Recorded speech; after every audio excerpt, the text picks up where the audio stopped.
Hello बच्चों, आप सभी का हमारे YouTube चैनल में स्वागत है। तो जैसा कि आप सभी को पता ही है कि क्लास 10th मैथमेटिक्स में हमने द रियल नंबर से स्टार्ट किया है और उसके 2 वीडियोस ऑलरेडी अपलोड किए जा चुके हैं। मुझे उम्मीद है कि आपने उन दोनों वीडियोस को देख लिया होगा। उन दोनों वीडियोस में हमने 1.1 और 1.2 कवर किया है एनसीईआरटी का। आज हम द रियल नंबर्स के तीसरे वीडियो में जो भी डिस्कस करने वाले हैं वो आपके बोर्ड एग्जाम्स के पॉइंट ऑफ व्यू से काफी इंपॉर्टेंट है और जो भी चीजें हम यहाँ पे सीखेंगे, समझेंगे, पढ़ेंगे, उनका आपके बोर्ड एग्जाम्स में आने के जो चांसेस हैं वो काफी हाई हैं। तो आज का डिस्कशन शुरू करने से पहले क्लास 10th के सभी बच्चे जो हमारा वीडियोस देख रहे हैं उनसे एक बात और कहना चाहूंगा कि केवल वीडियोस देखने से बात नहीं बनेगी। आप जिस वीडियो में जो कुछ भी सीखें उसकी प्रैक्टिस करना बहुत जरूरी है। तो आपके पास जो भी रेफरेंस बुक है वहां से क्वेश्चंस उठाएं और वीडियो देखने के बाद जो भी आपने सीखा है उनकी प्रैक्टिस करें as much as you can. और अगर वीडियो देखते समय भी अगर आप पेन कॉपी लेकर के पढ़ेंगे और साथ साथ नोट्स बनाते चलेंगे तो भी आपके लिए काफी हेल्पफुल रहेगा। ठीक है, तो शुरू करते हैं हम आज का डिस्कशन। तो सबसे पहले टॉप में एक थ्योरम लिखी हुई है, स्टेटमेंट पढ़ लेते हैं। Let p be a prime number if p divides a square then p divides a where a is a positive integer. तो अगर हम p को एक प्राइम नंबर मान लें और अगर वो प्राइम नंबर a स्क्वायर को डिवाइड कर रहा है तो वो a को भी डिवाइड करेगा। अगर a कोई पॉजिटिव इंटीजर है और p एक प्राइम नंबर है और p अगर a स्क्वायर को डिवाइड कर रहा है तो वो a को भी डिवाइड करेगा। जैसे 2 की अगर हम बात करें तो 2 एक प्राइम नंबर है। एक दूसरा नंबर मैंने ले लिया 64। 64 क्या है? 8 का स्क्वायर है। ठीक है, तो 2 अगर 64 को डिवाइड करेगा जो कि 8 का स्क्वायर है तो 2 8 को भी डिवाइड करेगा। इस थ्योरम का इतना सा कहना है। जैसे एक और एग्जांपल अगर हम ले लें 3, तो 3 जो है वो एक प्राइम नंबर है। दूसरा नंबर मैं ले लेता हूं 144। 144 क्या है? 12 का स्क्वायर है। तो 3 144 को अगर डिवाइड करेगा तो 3 12 को भी डिवाइड करेगा। ठीक है, मुझे उम्मीद है कि इस थ्योरम का जो मतलब है, जो एसेंस है, वो आपको समझ में आ गया होगा। अब हम शुरू करते हैं आज के इलस्ट्रेशंस। तो इस वीडियो का पहला इलस्ट्रेशन और द रियल नंबर्स का 10th इलस्ट्रेशन है, prove that root 3 is irrational. ठीक है, तो फर्स्ट वीडियो में हमने समझा था कि रैशनल नंबर्स कौन कौन से होते हैं और इरेशनल नंबर्स क्या क्या होते हैं। वहां पे हमने जान लिया था कि root 2, root 3, root 5, root 7, root 10, 2 + √3, 3 + √2, 2 √3 + 3 √5, ये सब क्या है? इरेशनल नंबर्स हैं। अब आज के सेशन में हम ये प्रूव करेंगे कि रूट 2, रूट 3, रूट 5 ये सब इरेशनल नंबर्स क्यों हैं। ठीक है, तो स्टार्ट करते हैं, हम प्रूफ देख लेते हैं। तो हमें प्रूफ करना है कि रूट 3 एक इरेशनल नंबर है, लेकिन हम इसका उल्टा एज्यूम कर लेते हैं। हम मान लेते हैं कि रूट 3 एक रैशनल नंबर है। इस तरह से जब हम चीजों को प्रूव करते हैं तो उसे कहते हैं proving by method of contradiction. यानी जो हमें प्रूव करना है उसका उल्टा हम एज्यूम कर लेते हैं और फिर जो हमने एज्यूम किया हुआ है उसको रॉन्ग प्रूव कर देते हैं। ठीक है, इसको अपन बोलते हैं कॉन्ट्राडिक्शन से प्रूव करना। तो हम रूट 3 को इरेशनल प्रूव करेंगे बाय कॉन्ट्राडिक्शन।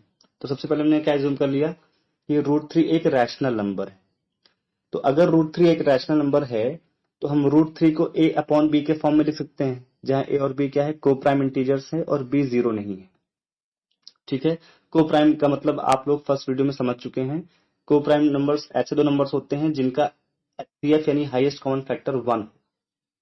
ठीक है, यानी दोनों को केवल 1 ही डिवाइड कर सके एक साथ। ऐसे नंबर्स को अपन को प्राइम नंबर्स बोलते हैं। तो a और b को प्राइम इंटीजर्स हैं और b 0 नहीं है। अगर रूट 3 रैशनल नंबर हमने एज्यूम किया हुआ है तो हम रूट 3 को a अपॉन b के फॉर्म में लिख सकते हैं। हमने क्या कर दिया? हमने स्क्वायर कर दिया और रीअरेंज कर दिया, तो हमें क्या मिल गया? 3b square equal to a square. यानी यहां से हमें दिख रहा है कि जो a स्क्वायर है वो 3 से डिविजिबल है। अभी भी हमने थ्योरम पढ़ी है कि किसी भी प्राइम नंबर p की अगर हम बात करें और वो प्राइम नंबर a स्क्वायर को डिवाइड करेगा तो वो a को भी डिवाइड करेगा। तो अगर a स्क्वायर 3 से डिविजिबल है तो a भी 3 से डिविजिबल होगा। ठीक है, तो अगर a 3 से डिविजिबल है तो हम a इक्वल टू 3c लिख सकते हैं, जहां c कोई एक इंटीजर है। अगर a 3 से डिविजिबल है तो हम a इक्वल टू 3c लिख सकते हैं और हम a इक्वल टू 3c को सब्स्टिट्यूट कर देंगे। a की जगह हम 3c लिख देंगे तो जो इक्वेशन है वो बन जाएगा 3b² इक्वल टू 9c²। दोनों तरफ हम 3 से डिवाइड करेंगे तो क्या मिलेगा हमें b² इक्वल टू 3c²। यानी अब हमें दिखने लगा कि b² भी 3 से डिविजिबल है। अब b² 3 से डिविजिबल है तो उसी थ्योरम के हिसाब से b भी 3 से डिविजिबल होगा। यानी यहाँ पे हम कहाँ पहुंच गए, हम ऐसी स्थिति में पहुंच गए, ऐसी स्टेज में पहुंच गए जहां हमें ये दिख रहा है कि a भी 3 से डिविजिबल है और b भी 3 से डिविजिबल है। यानी 3 जो है वो a को भी डिवाइड कर सकता है और b को भी डिवाइड कर सकता है। जबकि हमने एज्यूम क्या किया था कि a और b को प्राइम इंटीजर्स हैं, यानी a और b को केवल 1 डिवाइड कर सकता है। और हम यहाँ पे कहाँ पहुंच चुके हैं कि a और b को 3 भी डिवाइड कर सकता है। ठीक है, तो ये कॉन्ट्रडिक्शन क्यों हो रहा है? ये कॉन्ट्रडिक्शन इसलिए हो रहा है क्योंकि हमारा जो एजम्पशन था वो इनकरेक्ट था। हमने ये माना था कि √3 रैशनल नंबर है, ये इनकरेक्ट एग्जम्पशन था। तो अगर √3 रैशनल नंबर नहीं है तो √3 क्या हुआ, इरेशनल हुआ। अगर कोई रियल नंबर रैशनल नहीं है तो वो इरेशनल होगा। इस तरह से हमने ये प्रूव कर दिया कि √3 रैशनल नहीं है, √3 एक इरेशनल नंबर है। ठीक है, हैंस प्रूव्ड। इसी तरह से, इसी तरीके से आप √2, √5, √7, √8, √10, √11 इन सारे इरेशनल नंबर्स को प्रूव कर सकते हैं। और ट्राई भी कीजिएगा आप इस वीडियो को देखने के बाद पेन और पेपर उठा करके इन सारे इरेशनल नंबर्स को इसी तरीके से प्रूव करके देखिएगा, समझिएगा। और कहीं भी आपको कोई भी दिक्कत जाती है, कोई भी परेशानी होती है तो आप कमेंट सेक्शन में जरूर बताइएगा। ठीक है, उसके बाद जो दूसरा इलस्ट्रेशन मैंने लिखा हुआ है, इलस्ट्रेशन नंबर 11, उसमें भी एक इरेशनल नंबर ही लिखा हुआ है लेकिन वो अलग तरीके का दिख रहा है। अभी जो हमने इरेशनल नंबर प्रूफ किया था वो था √3। अब हमें जो इरेशनल नंबर प्रूफ करना है वो कुछ अलग फॉर्म का है। अब हमें 3 + 2 √5 को इरेशनल प्रूफ करना है। तो इसको भी देख लेते हैं। काम वही है, सबसे पहले हमने एज्यूम कर लिया कि 3 + 2 √5 रैशनल नंबर है।